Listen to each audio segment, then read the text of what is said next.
তিন দিনের সফরে বাংলাদেশে এসেছেন ভুটানের প্রধানমন্ত্রী লোটে শেরিং। সকালে হজরত শাহজালাল আন্তর্জাতিক বিমানবন্দরে তাঁকে স্বাগত জানিয়েছেন প্রধানমন্ত্রী শেখ হাসিনা। সফরে প্রধানমন্ত্রী শেখ হাসিনা এবং রাষ্ট্রপতি আব্দুল হামিদের সাথে বৈঠক করা ছাড়াও বেশ কিছু কর্মসূচিতে অংশ নেবেন ভুটানের সরকার প্রধান।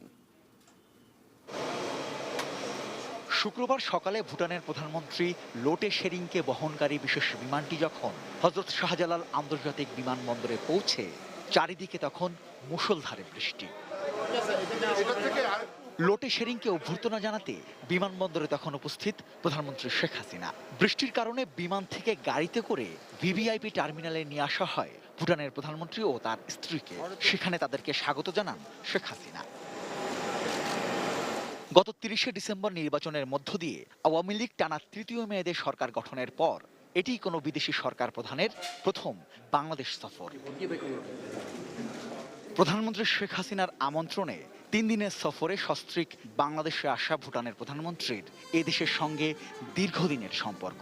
ময়মনসিংহ মেডিকেল কলেজ ও বঙ্গবন্ধু শেখ মুজিব মেডিকেল বিশ্ববিদ্যালয়ে লেখাপড়া করেছেন ভুটানের প্রধানমন্ত্রী ডাক্তার লোটে শেরিং। সফরের প্রথম দিনেই সাভারের জাতীয় স্মৃতিসৌধে মুক্তিযুদ্ধের শহীদ এবং ধানমন্ডিতে বঙ্গবন্ধুর প্রতিকৃতিতে শ্রদ্ধা জানিয়েছেন তিনি। ৩ দিনের সফরে রাষ্ট্রীয় বিভিন্ন কর্মসূচি ছাড়াও পহেলা বৈশাখের অনুষ্ঠানেও যোগ দিবেন ভুটানের প্রধানমন্ত্রী। আগামী ১৫ এপ্রিল সকালে ঢাকা ছাড়বেন তিনি। Rezwan Faiz, ATN news, Dhaka.